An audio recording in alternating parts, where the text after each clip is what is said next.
great day everyone, lalong-lalo na sa mga mahal nating OFW. By the way, I'm Mentor Jacqueline Peña, a former OFW from Qatar, 3 years as babysitter.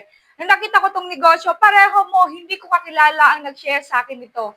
Pero tinanggal ko yung doubt ko kasi ang doubt ang nagpapahirap. Bakit? Yung nanay ko was a former OFW, 22 years, walang nangyayari. So ayokong tumanda bilang isang OFW, kaya tinanggal ko yung doubt ko, sinubukan ko yung negosyo. And to cut the long story short, nangutang ako para lang makapag-avail and makapag-member sa CMB community. And right now, 7 years na tayo sa negosyo and I'm one of the mentors na tutulong sa iyo. So right now, pag-usapan naman natin, kung OFW ka, bakit kailangan mong magnegosyo?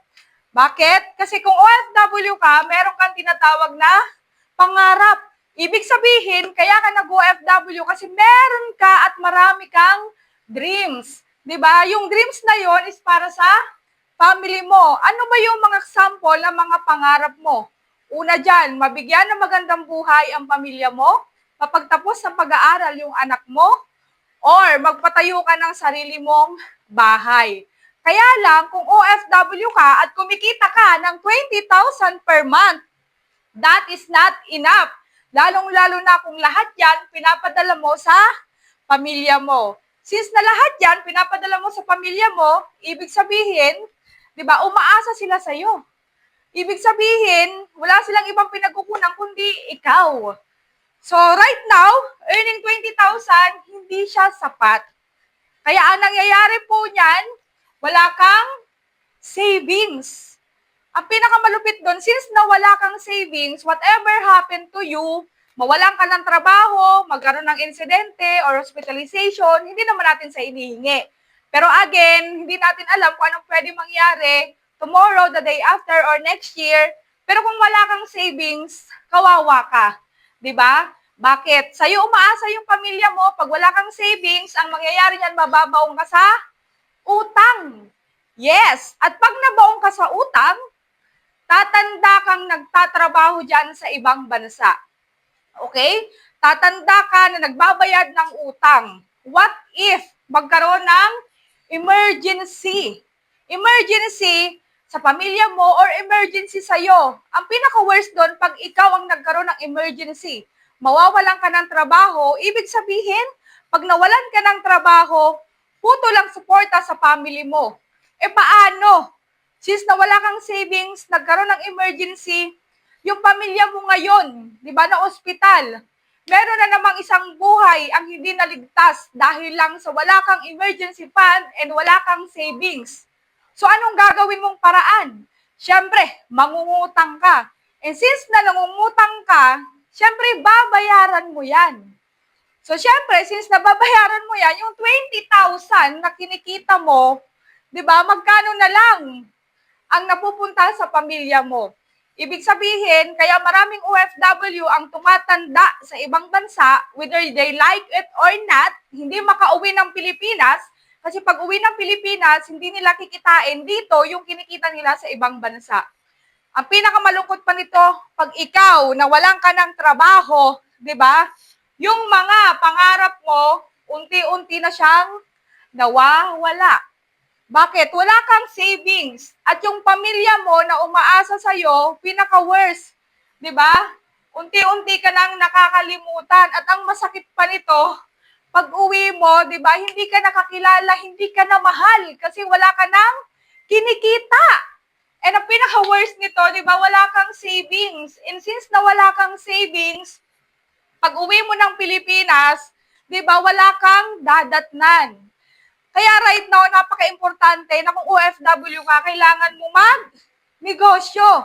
Bakit? Mawala man yung pinagkakakitaan mo or trabaho mo bilang isang OFW, di ba, meron kang uuwian, meron kang negosyo na sasalo sa'yo whatever happen.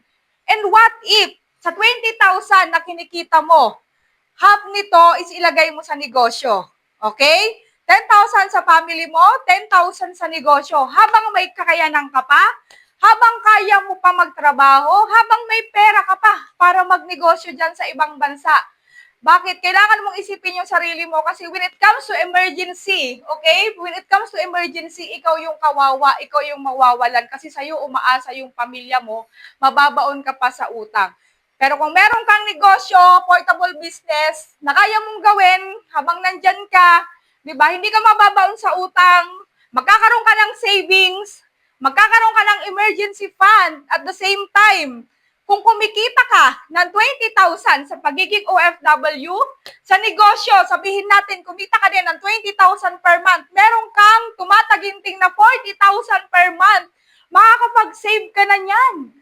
At ito ang maganda. Pag nasa negosyo ka, pwedeng mapantayan yung kinikita mo na darating on time. Makakapag-for good ka dito sa Pilipinas, kasama yung pamilya mo, di ba, nai-enjoy mo yung kinikita mo, and yung pangarap mong bahay, makakapagpatayo ka ng andito sa Pilipinas na ikaw mismo yung nagpapatayo ng sarili mong bahay. Kaya mas maganda, kung sumasahod ka ng 20,000 above, unahin mong magnegosyo. Sabihin natin, isa kang professional and kumikita ka ng 6 figures or marami kang ipon, di ba? Again, kahit gaano kalaki yung ipon mo, kahit gaano kalaki yung sinasahod mo, pag uwi mo sa Pilipinas, hindi mo yan kikitain dito. Kaya mauubos at mauubos yung ipon mo. Alright? Mauubos ang ipon mo kasi walang pumapasok ng income pag andito ka na sa Pilipinas. Kaya I advise, most of you, kumikita ka man ng 20,000, kumikita ka man ng 6 figures, or kumikita ka man dyan ng 300,000, importante, magnegosyo ka. Para magkaroon ka ng savings, di ba? Magkaroon ka ng emergency fund, hindi ka mabaon sa utang, makauwi ka for good at the same time, di ba? Makasama mo yung pamilya mo sa bahay na pinapagawa mo.